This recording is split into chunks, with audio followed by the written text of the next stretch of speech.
Welcome to the Acronym Podcast, the only B2B marketing podcast where we don't care about CPLs, MQLs, and SQLs, and instead I'm going to be sitting down with the industry's top thought leaders, business owners, and entrepreneurs to uncover how they were able to build the confidence to make the leap into entrepreneurship and ultimately break free of those golden handcuffs. I'll also be discussing my own story, scaling a multiple six-figure marketing agency in under 12 months, and hope to be able to inspire the next generation of digital marketers to make that leap into entrepreneurship. I'm your host, Chris Roach.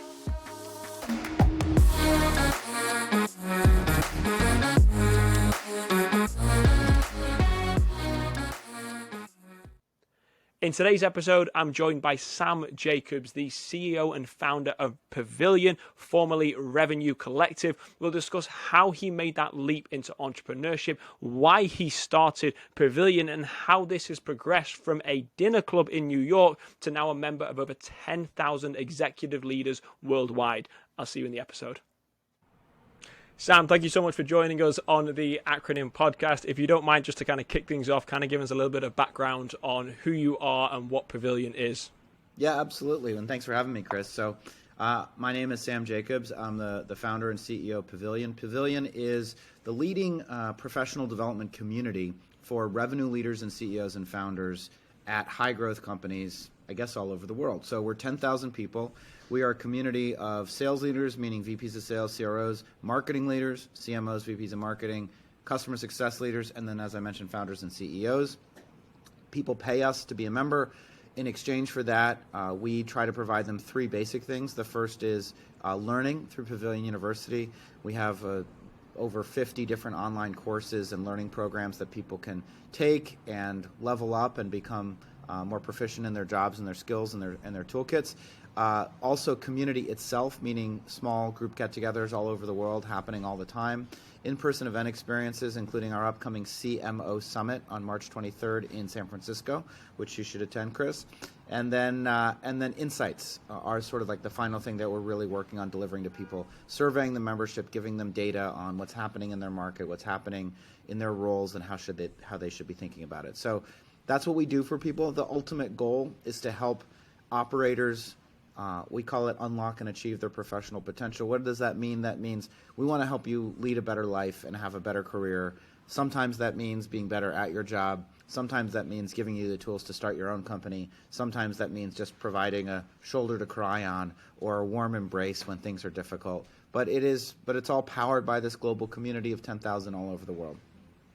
Absolutely. And I think with what we're seeing in the current macroeconomics, having that shoulder to cry on. I mean, I'm seeing it, in the challenge. We're seeing a lot of people talking about, being laid off, being able to go and find that support network, and that's something. It's an interesting angle that I've seen being a member. I push, joining Pavilion to any marketer that I know. I have a tremendous amount of value that I get out of the platform. We're just talking, I've got a lot of clients that have come out of that platform. For me, it's a great network, and as a marketing agency owner, there aren't too many places that I can bounce ideas around with other marketers, and there's not too many times that I can offer my expertise without it being a very much a direct, hey, you're coming to us because you have a problem, let's dissect that, let's get into an audit, let's get into basically a paid engagement. But what I found with Pavilion is it's a place to bounce ideas off of each other. It's where I find podcast guests. It's where I find even subcontractors to work for me. It's where I find clients. It truly is this network of, and for me specifically on the marketing side, was that always the vision of what you wanted to accomplish when you started Pavilion? The vision, the value that you just described has always been part of the vision. The tools, the techniques, the technologies that we use to deliver that vision have not been constant, and I am indifferent to them. So my point is, when we started, we were a dinner club. We would get together for dinner once a quarter in New York, and we had an email listserv where we would ask questions and people would answer questions. And now, if people asked us right now or talked about us right now, they would say we're primarily a Slack community and that we use Slack to do all of the things that you just mentioned, Chris. I am completely indifferent. In fact, I'm probably slightly anti-Slack because I'm building my castle on someone else's land, effectively, but also because it's not really the right operating system for what we're trying to do. For me, so we're building our own platform right now, but the point that I'm making is that however I can deliver the value that I'm trying to deliver. And so what is that value? That value is really, again, about exactly what you said. It's connecting people to other people going through the same challenges so that you feel less alone, so that you have up-to-date information on what people are using and doing that's working in your field. And so that fundamentally you have better visibility, just like you just said, right, to clients, the ability to make connections, podcast guests. So it's a place to build a brand and to lend a helping hand. And all of that hopefully drives both your business for your agency and also just gives you peace of mind that wherever you are in the world, wherever you're camping that night or whatever city that you're visiting, you're still connected. And you're connected to a like-minded community of peers that are dedicated to supporting you. So all of that is to say that was always the vision. How we deliver that vision is changing. We're going to be releasing our own platform next month on March 15th.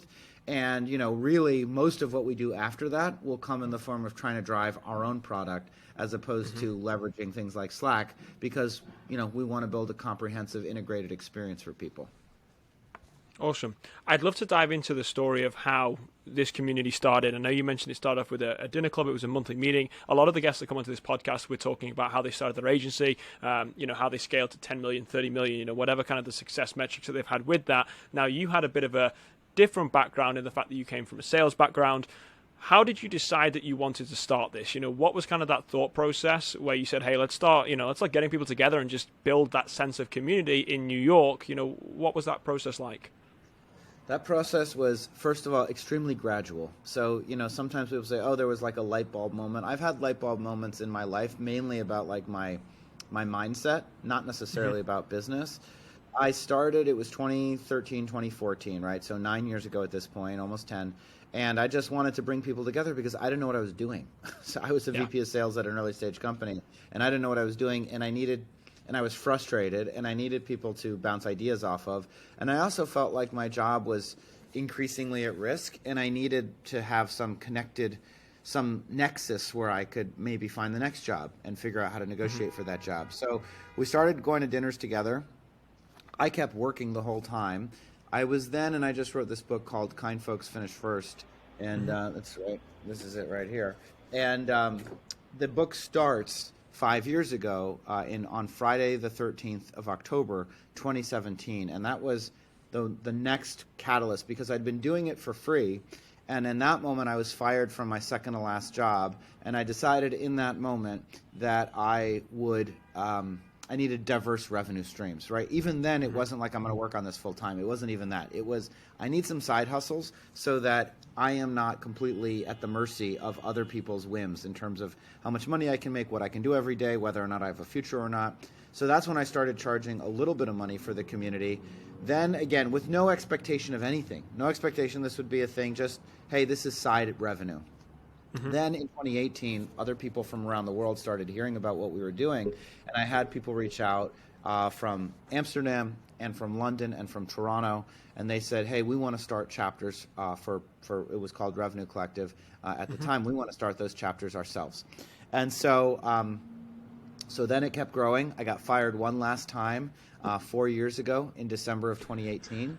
And at that point, 2018 was when I finally decided I'm going to work on this full time.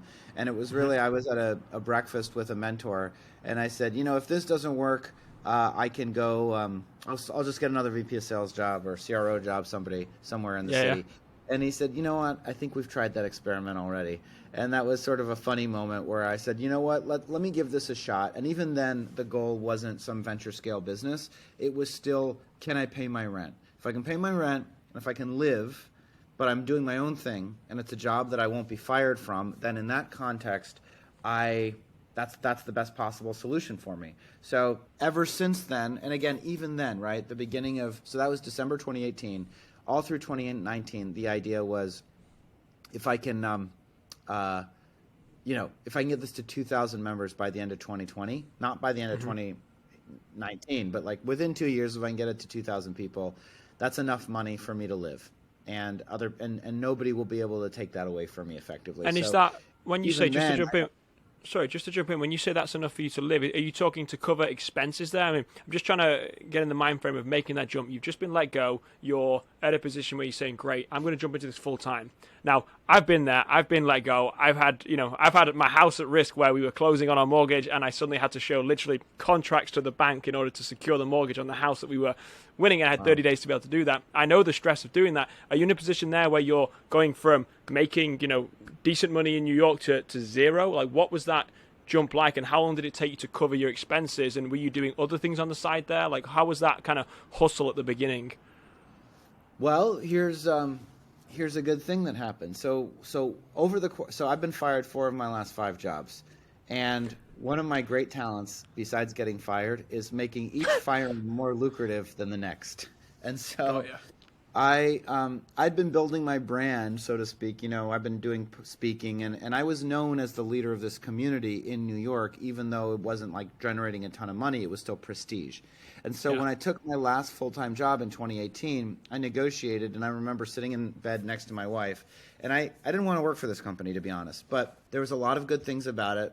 And I said to my wife, and I had this email, I've never written an email like this before, which was the most ludicrous list of demands for my job that I could think of, like every eventuality covered. Things like, hey, you have to, remember, we were working for private companies here. I said, if there's been no liquidity event within 2 years, you have to buy back my stock from me at the current fair market valuation of the company, which is built, that's not a thing. That's not like a term that anybody would really agree to, because I'm not aligned with the shareholders if they haven't had liquidity. So I wrote this long list email, and I said to my wife, watch this, they're not even going to negotiate. And I clicked send, and the next morning when I woke up, the guy said, yeah, that all sounds good, let's do it. So to answer your question, I was making $400,000 a year. My on-target earnings was $700,000 at the time, and I had 12 months severance built into my employment agreement. So when there was this moment that we were going up to visit, like not Lehman Brothers, Nomura, some big investment bank in New York, because it was financial services software. And the guy said, do you think I should sell the company? And it was a tiny little company, and I thought it was the craziest. It was just a very strange question, given that there was barely any traction with the company. But I said, listen, you should sell the company if you're not willing to let the people that you've hired, me, do their jobs and empower them to do their jobs. You should keep the company if you're willing to let go of a little bit of control and let us do what we're trying to do. And he said, that's an interesting perspective. And then the next day he came in and said, you know what, I thought about it, and I think that today should be your last day. And I said, fair enough, as long as you honor the terms of our agreement, I'm happy to make today my last day. And he didn't honor it precisely, because they needed to work out a payment plan with me, because they felt a little tight about just writing a $400,000 check. But nevertheless, that was the seed capital. That was the seed capital that gave me the flexibility through really like June or July, and by that time things were growing enough that I could subside, I could live, I could subsist. And that's a lesson, frankly, that we teach in Pavilion, right? How to negotiate for yourself, how to protect yourself, so that the founding talk track of Pavilion was that revenue executives in leadership positions only last 18 months. And so if we're all going to be fired every year and a half, then it's really, really important that that you negotiate effectively in your role so that you're protected. It might be the right thing, for example. It might be the right thing to only work somewhere a year and a half if the deal is structured the right way. And that's a big part of what we teach people. Why is the tenure only 18 months? Well, there's probably a lot of different reasons for that. Here are some hypotheses. The first is that early stage founders are impatient, and there's tremendous pressure on them from their investors. And there's a thesis that you need to hire slowly, fire quickly, that like if something's not working, you should immediately cut the thread. That's one reason. The second reason, which, now that I'm on the other side as a CEO, I can attest to, if you're going from 1 million, when Elephant Ventures in 2021 invested in us, we were a $4 million business. Today, the beginning of 2023, we're a $16 million business, right? So we've grown 4x in a year and a half. We're a different business. That's a different company. A $1 million company or a $4 million company and a $16 million company, the job is different. It's a different thing. And so that's another reason, which is that you grow through these phases, and you can be the right person for one phase, but not the right person for the next phase.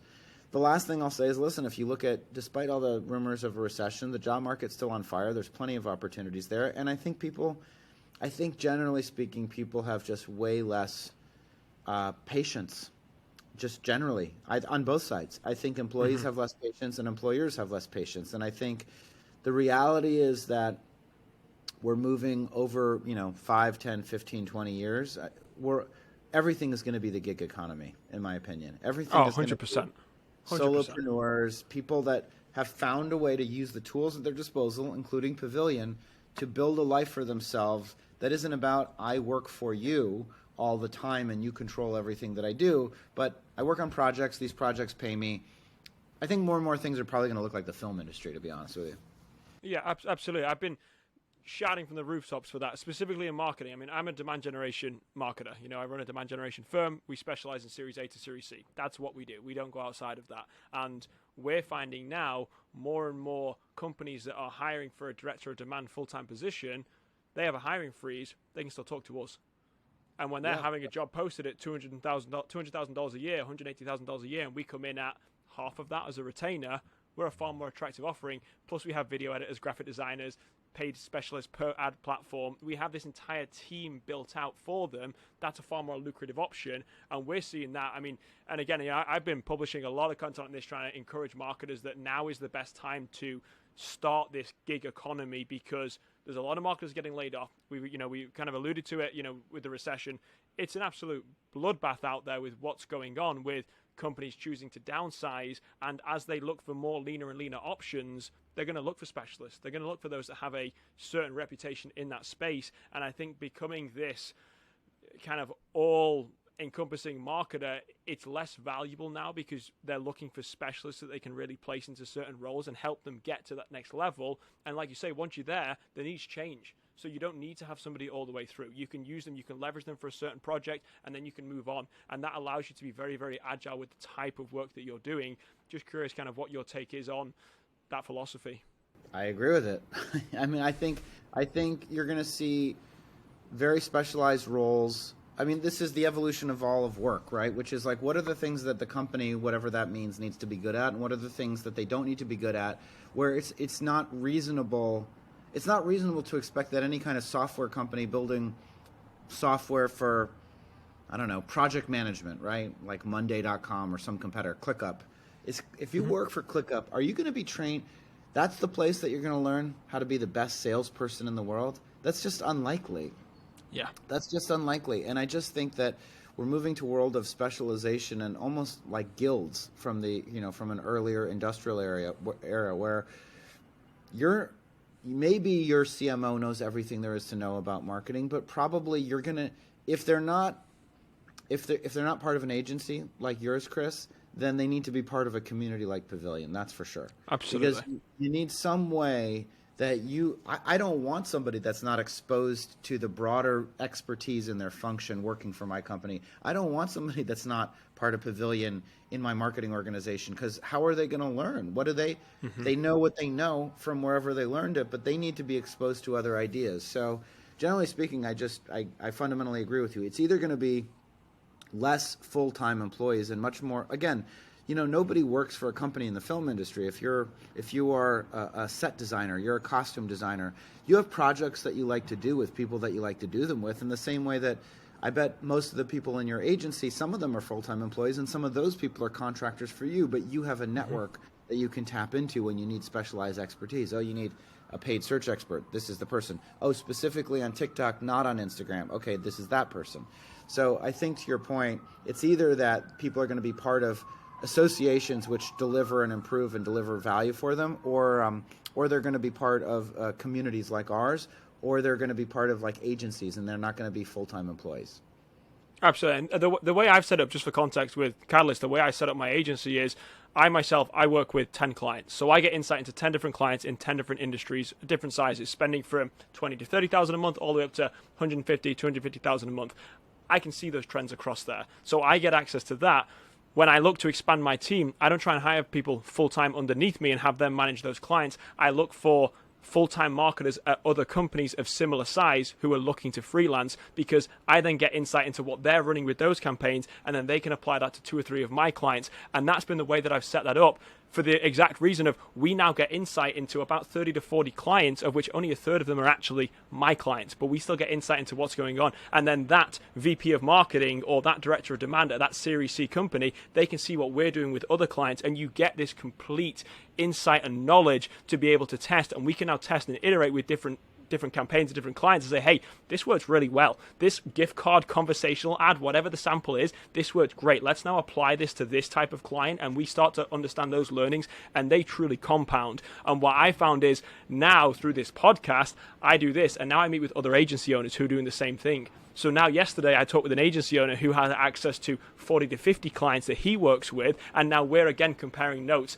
and it's all starting to have that compounding information. And right now I do it more on a one-to-one basis, but in a network like Pavilion, you get access to that at scale with all directors of demand, all VPs of marketing. And it's, to me, again, like I say, some of our largest clients have come out of Pavilion just from being there to be able to answer questions and say, hey, we've seen this exact same problem. This is how we solved it with this client. If you're interested in having us take a look and just offer advice, this is how we do it. More often than that, that turns into some kind of introductory engagement. And then from there, we can obviously deliver on that promise.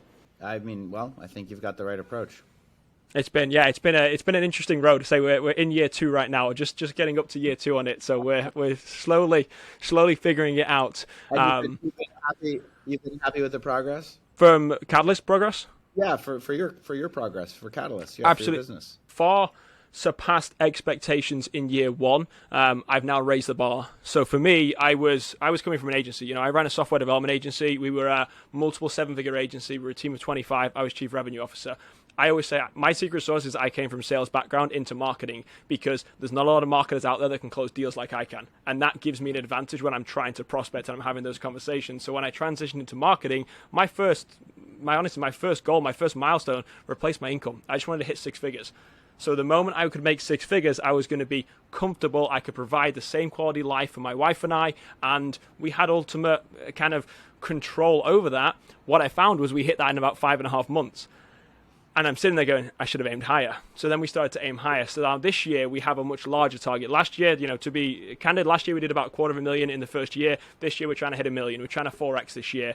I've also started to diversify my income streams by, yes, we have the agency. I've realized with an agency, there's only so much you can make with an agency because of the ability to scale. You have almost a glass ceiling unless you want to really raise capital, or unless you want to really start to bring on full time. For me, I like being that boutique agency, so I've started leveraging now a course teaching marketers how to start their own agency, the independent marketer. I'm building up communities. I'm building, again, that side of it. And I've been posting, in Pavilion, hey, we have this resource, this is what we're looking at doing. I would say 50% of our members in the independent marketer have come from Pavilion. So again, it's been interesting just seeing how these networks all tie together. And that for me is kind of how I'm trying to leverage to that next tier. But again, right now it's a side hustle. Again, it makes a couple thousand a month and it's great. And we're just trying to really kickstart it and see where it goes. And, hopefully we'll have a story in a couple of years where, it really ramps up and we can be that entrepreneurship component of marketing. Because to me right now, that's what's missing. Being a marketer, if you have the skill set to be a digital marketer is great, but turning that into a business owner and entrepreneurship, nobody's teaching anybody how to do that right now. And a lot of marketers are scared of that. There's a lot of imposter syndrome, and it's not because of the skill set that they have or the ability to execute on if they were to get a contract. It's being able to close that contract and then being able to handle managing clients afterwards, because you don't learn how to do that by being an in-house marketer. Well, I think you're doing God's work then, teaching those folks how to do it, because like we just talked about, I think that solopreneurship is the future for all of us in one way or the other, and you and I are both examples of that. Has there ever been a time that you've looked back and thought, I should have gone and got a job at any point in the first 2 years of running it? Did you ever have that feeling, not necessarily imposter syndrome, maybe the grass is always greener? I know you had your severance to cover you. I'd imagine what you were making in the first year from salary probably wasn't $400,000 a year. Correct me if I'm wrong, but did you ever that point where you're thinking, I should, I have that ability to go back and maybe I should? No, that's for sure. I'm just not suited to work for other people. And I think there's a lot of people like that. And so you know, they talk about starting your own company as risky.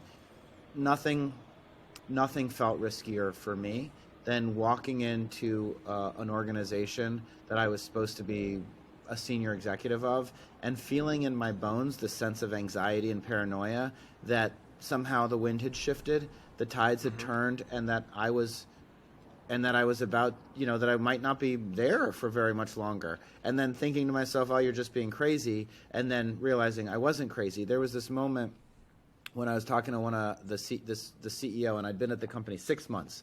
And I ended up being fired like a month or 2 months after this conversation. And we were going to miss the number for Q3. And I just got there. These were longer sales cycles. This was a hard product to sell. And she said, well, you really got to like come close to that number, to this number. And I said, these are long sales cycles. Like I've barely had an opportunity to make a dent here, but are you telling me that my job's in jeopardy? I mean, I just got here. And she said, nobody wants this to work as much as me, Sam. And that answer means, yes, you're about to be fired. It's writing on the wall. And yeah, exactly. And it just, so to pull it back, so nothing is worse than that. Nothing is worse than going back to my wife. She's seen it all, and going back, and every time you start at a startup, you're like, maybe this is the one that everything's going to change. And then realizing that, it's not going to be the one. And actually I got to go back to the beginning and start over. So no, from the minute that I started working on this full time, I have been noticeably and markedly happier as a human being than at any other point in my professional life. I will say, I started working on this, like I said, 4 years ago. It's 2023. This was December of 2018. So in December, it'll be 5 years. And from December 2018 through December of 2021. So for the first 3 years, I felt like a freaking genius. I felt like a genius. And I felt like I knew exactly what to do the whole time. And if somebody said, do you have any regrets? And I would say, I don't have any regrets. Everything, I had this great answer about, everything was just like fuel for the fire. Everything was a learning experience. And then listen, in the last year, I have regrets. It's become, we're like I said, 16 million, but like not my confidence in like knowing exactly what to do at every moment is not where it used to be, because it's just much more complicated now. There's a team of 65 people that work at the company. There's 10,000 members. For every Chris that has an amazing experience that's gotten 3 clients, there's somebody that says this didn't work for me, and there hasn't been a meetup in Zurich in months, and when's the next meetup in Zurich? And so it's just become a much more complicated. And so our effort and I've been challenged more the past year than I have in the previous 3, and it's up to me to get better and to streamline the business and to make it simple and easier to execute so that we can continue to grow and scale. When you alluded to regrets that you've had in the last year, are you comfortable talking about any of those? Sure. What regrets? What changed? Why suddenly a regret after 3 years of doing it? Basically, I lecture people on this stuff, which is stay focused on your core customer, stay focused on a small set of products that you can deliver, that they understand what they do, and that they can be happy. And we expanded beyond executives. And if you're an SDR, a sales development rep, if you're an account executive, you can join a Pavilion program now. And you didn't used to be able to. And I did it because I've had this idea that we would provide cradle-to-grave training, right? Like from the moment you enter the workforce to the moment that you become a CEO, Pavilion can be there for you, and Pavilion can offer you resources. And what that did was it made something that was exclusive and executive and elite, and it made it for the masses. And nobody wants to join a club for the masses. It doesn't mean that we're not adding people, because our learning programs are very powerful and they work. But it means that the brand has suffered a little bit because we've become too diffuse. We're trying to be too many things to too many people, and we need to refocus. And I remember being in a car ride and one of my friends who's a marketer saying, well, how many executives do you have? And we have 10,000 members, but 4,000 executives, so 6,000 non-executives. And that's largely through our B2B business, our teams business. And I said, well, just 0 to 50 million ARR, B2B SaaS, so like recurring revenue technology software businesses, 0 to 50 million, backed by venture capital. There's about 15 to 20,000 of those just in North America. And that means that there's probably 75,000, meaning at each of those companies there's a head of sales, head of marketing, head of CS or head of ops, and a CEO or founder. So at each of those companies there's like 5 possible Pavilion members. And so that would be 75 to 100,000 people. And that's just 0 to 50 million. That's small. Yeah. And so she's like, so you have 4,000 and the total addressable market is 75,000. Well, why'd you ever start selling to anybody other than that? Like, why don't you just keep getting more of those? And I said, you know what? It's a great question. So that's my regret. Yeah. My regret is that I lost focus on the core executive persona, and I wish I had just stayed focused on that. Are you now making more of a conscious effort to expand that side of the business then? We're making more of a conscious effort to redefine the value proposition for executives and to make it clear to all of our executives that they are the focus. They are what we're trying to do. We are trying to be a development platform for executives to lead the careers. We want to help you as a VP of marketing, Chris, start your agency, build your business for your agency, become better, develop the right skill sets, become a teacher or instructor through Pavilion University, and rise up through the ranks of our organization. But yeah, and that means over time, less and less focus on non-executives and a willingness to let them churn. Got you. I was going to say, as the devil's advocate on there, for someone that's maybe 1 or 2 years into marketing, if they're looking at this or listening to this, are they expected to wait to come back when they hit a certain level of expertise? For me, again, I've always run my own companies. I can decide what title I'm going to be. I can be a VP of marketing. I can be a CMO. I can be a CEO. I've always had that ability because I've only ever worked for myself. I'm very similar in the fact that I know I would make a terrible employee. My wife reminds me constantly, which is why I've never actually had a job. I've always been self-employed. But for someone that's going through those ranks, is the expectation just to come back then? Is there a track for them still to follow? It's just not as exclusive? There's a track for them to follow, but it will. This is straight from the. This is hot off the press, by the way. But there will be a track for them to follow, but it will be a diminished membership type, and it will be sponsored by you. So there'll be a premium membership that you can upgrade to, and part of that premium, besides benefits for you, is that you can share some of what you're learning with people that you're looking to develop. But they will not be full Pavilion members in the same way that you are, and they will not have the same level of access that you will. And if they want that, yes, then they will have to come back later. Got you. Awesome. I appreciate the transparency with that. We're going to take a quick moment to pause this episode and thank our sponsors. Firstly, we've got the first sponsor, which is True Classic, the clothing company. As you all know from all of my content, I've been wearing True Classic for the last 18 months, and it truly is the staple of my wardrobe. What I find is that a lot of the clothes that I buy previously were all too baggy. They didn't fit right. The best part about True Classic, not only is it incredibly soft, but for those of you that have broader shoulders, that have larger arms, who just tend to be a little bit more athletic, the fit is absolutely amazing. It makes you look great. And a lot of people call these really the push-up bras for guys. I can tell you, when you wear these t-shirts, you look good. If you're interested in trying True Classic, there's going to be a link in the description of this episode. There's going to be my personal link, or you can go to trueclassics.com/thechrisroach. Go ahead, check out the store. I guarantee you will not be sorry if you start wearing True Classics. If you do end up purchasing them, please let me know what you purchased. I'm curious to hear feedback. Moving on to our second sponsor, which is the Independent Marketer, which is an online course and community that I've created to be able to teach digital marketers how to go out and break out of the golden handcuffs and ultimately launch either their own freelancing career or build it into their own digital marketing agency. In the description is going to be a link to that course. And as a thank you for listening to this podcast, there's going to be a special $100 discount on that course as well. If you do have any questions on that, please feel free to reach out to me directly or shoot me a message on LinkedIn. Back to the episode. Oh. As you've moved into now, you mentioned in 2021 you raised capital. I think was it 25 million in 2021 you raised? Yeah. Yep. So you've raised capital. Earlier you talked about with VCs and startups, when they raise capital, they have a little bit more pressure to deliver results. how are you managing that as you're raising capital now to be able to, like you say, still keep the alignment on the executives? Have you found that your mentality has shifted? Is that why in the last year your mentality has shifted since raising capital? Since raising capital, my aspirations for myself and for what I want to achieve, it's what you just said, right? Your first goal was, what it was at 250 or 500, and you did that in the first 5 months, and you're like, well, that wasn't the right goal.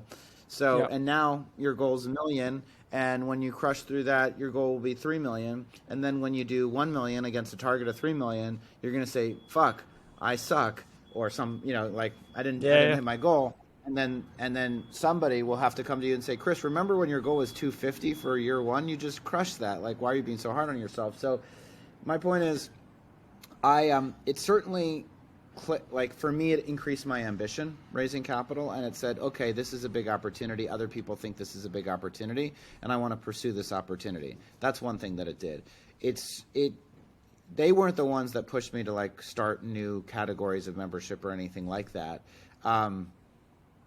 I think for me, sometimes what the money does is it makes you worry about financial outcomes before the values of the organization, the reason why you exist, and the value that you provide back to your customers.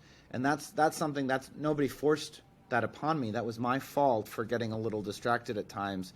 But again, to the point of like refocusing on executives, it's really for me about, let's get back to what got us here. Let's be really, really focused on how this is a platform for executive leadership development.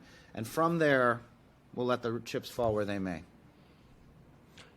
Is it addictive when you keep hitting it and keep moving it further and further away? You keep moving the goalposts. You know, your goal was to hit 2,000 members, then it's to hit 10,000 members. Now it's to hit 75,000 members, whatever the target is. Does it become addictive, and does it become difficult to constantly keep moving those goalposts? Yes, it's just really about, and I think it has to do with being a man, to be honest with you, but there's something about like your self-worth tied up with your professional accomplishment. It's more like you have this idea, and this is so true. How many people is this true for, particularly during 2021 when there was 0% interest rates, everybody's getting funding, everybody feeling, chuffed and feeling like they're kings of the world. And so the point is that,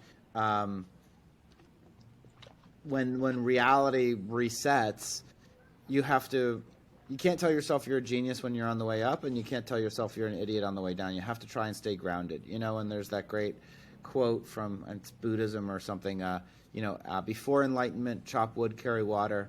After enlightenment, chop wood, carry water. The whole time is about you being grounded and focused, and really staying focused on your customers. And that's a lesson that we've all got to learn every day, because I felt like a genius in 2021, and then I don't feel like a genius right now, and that's okay.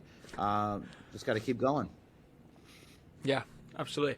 I would like to change gears a little bit and kind of talk and kind of focus it back onto marketers specifically that are, we talked about kind of the state of the economy right now as more and more marketers are being laid off. What advice would you give to a marketer that's been laid off right now?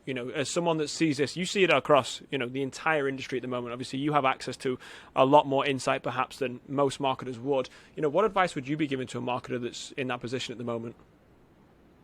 Well, the good news about like starting a business based on personal beliefs is that, I can talk my book, and there's no conflict. It doesn't sound dissonant. So what's my advice? My advice is the things that we built Pavilion around. The first thing is, now is not the time to go it alone. If you're laid off, you need to be plugged into a community. You can't lose. You have to have a beginner's mindset throughout your life. You have to be open to new experiences and new learnings, and you can't say, that's not for me. What you really need to find is, whether it's Pavilion or another community, but I think there's a lot of professional communities out there right now that are helping people stay sharp, understand what's going on, take some classes, build some skills and courses, and develop new tools. So that's one thing. This is not the time to go it alone. The second thing I would say is, it is the time to document your expertise in exactly the way, Chris, that you've described for yourself. Figure out what are your areas of specialization and competency, and figure out if that's an opportunity to monetize. And this is an opportunity for a lot of people that have been worried about being an agent, starting their agency, starting their consulting business, becoming an advisor. There's a leap that has to take place, and that was the leap that I took 5 years ago. And it's incredibly rewarding when you take it, because you realize that you now have an ability to make your own money, even if you don't ever get hired again full time. And that freedom is tremendously reaffirming to your sense of self. So the second thing so how do you go about doing that? How do you start I think it starts with figuring out what do you know, right? Document what you're an expert in, document who it's for, then that can help you. I mean, it's like a simple messaging exercise that you would do as a marketer, but that'll help you figure out who do you want to talk to, what do you want to present to them, etc. So the second, I think now is the time to use this as an opportunity to really shore up your expertise, and then market that expertise to develop your own income streams, your own revenue streams. Those are the two top things that I would think about. The main one is you can't. It's not a time for you to be isolated from the rest of your peers, and I don't just mean getting together with like your old boss for drinks every once in a while, but being in the flow of information in the same way that you are through Pavilion, Chris. And then the second is, let's use this as an opportunity to develop new revenue streams that'll improve your confidence, reduce your dependence on full-time work while you still look for full-time work if that's what's important to you. Yeah, I think there's an interesting point I'd like to add there. You know, earlier you mentioned that as a man, as a male in that role, you almost correlate your self-worth and your confidence based on what you're making at that given time. And I think that's something I personally, you know, I'm the breadwinner for my family. I've always had that pressure on my shoulders. As someone that has been laid off that's in that position, confidence is normally at an all-time low. And I know this because I'm consulting with, you know, every Friday afternoon I open up my office hours. I have 5 calls, you know, this afternoon where I open up office hours and I say, hey, if you want to talk about starting an agency and you have questions, or you just want to talk about getting into marketing and transitioning, let's talk. And I can almost proudly say in the last, 6 weeks, I've helped 10 marketers quit their jobs to pursue agency full time. You know, they have seen that opportunity and they're making that leap of faith. As you start to figure out what your core competencies are and you start to get one client, get 2 clients, your confidence is directly correlated to that, and you will find that it compounds. And then once you get to that point, you can ultimately make that leap of faith into doing it full time. Quite often it's very difficult to go back, and that's why earlier I asked, if you ever had that situation where you wanted to go back into a full-time role, it's very difficult to go back, but it's very easy to make that transition should you want to. And that's another misbelief that I get all the time is, hey, if I start an agency or I start freelancing, I'll have to go back. I'll have to go and be an SDR somewhere. My marketing career is down the drain. Absolutely not. I've had more job offers in the last 18 months than I've had ever before, just from the type of clients that we work with. So again, have you seen that? Have you been tried to be headhunted? Have you had that experience in the last, obviously, couple of years of growing Pavilion? Well, certainly I've been headhunted. I would prefer to be headhunted for more CEO roles at this point than CRO roles or VPs of sales. But yeah, listen, I think to the point, a lot of times people feel like, my experience is that there's very few crossroads in life that are as significant in that moment as they seem in that moment. And that sometimes you feel like you're about to make a decision that's make or break, and if you make the wrong decision, you're going to totally jeopardize the rest of your life. And my experience is that that's really not that true. And that most of the time, especially today, the labor market's fluid. A lot of people need help. The main thing I would say to the point of what's my advice? My advice is be an expert in something. That's my advice. Be an expert in something, because that is always needed. Somebody always needs expertise. There's there's a book that came out in the spirit of generalists and in support of generalists. Maybe, but nobody, I'm sure none of your clients think that what they need is really a generalist. What they need is experts. What they need is the specialized tool for that specialized problem that drives results quickly. So my advice to people is become an expert in something. And yes, perhaps there's room for generalists. I think my friends on the All In podcast would call those surplus elites. But I think for most of us, we need to get really, really good at a specific skill. Yeah, absolutely. I would say, we're the Navy SEALs for demand gen. When you have an issue with demand generation and your execution, that's why you call us. And again, we come into accounts, we see where the issues are, we diagnose it quickly, and we ultimately get it up and running and fix it very, very quickly. But we don't go outside of that scope of work for that reason, that we want to form a reputation very, very clearly in one field, because that's how you get a strong referral network. That's how you build sustainable businesses. It's not being a jack of all trades. unless you get to that high seniority level where you have to have insight. As a CMO, you have to know obviously what's going on. You can't be ignorant to certain facets of that, otherwise you'll struggle and you may even get in a position where you get taken advantage of. I do want to be respectful of your time. We are kind of coming up on our time here. What I would like to ask is, if those that are listening to this podcast that have questions, perhaps they want to learn more about Pavilion, maybe they want to join Pavilion, maybe they've, for whatever reason, they've not heard of it at this point, which if they haven't, obviously get out from under the rock. But if you are in a position where you want to learn more about Pavilion, like what would be the best way for people to learn more about the community, to maybe follow you, your story, your success? I know you have a book that's just come out. I mean, the best thing to do is, first of all, I post a lot on LinkedIn. So if you want to follow me on LinkedIn, that's probably a pretty good, easy, free thing to do. If you want to email me, you can, sam@joinpavilion.com. If you want to learn more about Pavilion membership, go to joinpavilion.com. Those are a couple super easy things to do. And, and if you want to sharpen up your skill set, we've got a summit in San Francisco on March 23rd that you don't need to be a member to attend. You do need to buy a ticket. We've got CRO school starting in April, CMO school starting in April for future CMOs. So I would take a class, I would attend one of our events, and if you don't want to do any of those things, you can just follow me on LinkedIn, and hopefully it's valuable. Awesome. Well, thank you very much for your time coming on today's podcast. I personally have got a lot out of this, and I hope the listeners will as well. Thanks a lot, Chris. Thanks for having me. I appreciate it. And that concludes this episode. If you have any questions, please head into the comments where you'll find all of the available links. If you have any questions on our sponsors, all the links will be in the description. Please stay tuned for the next episode.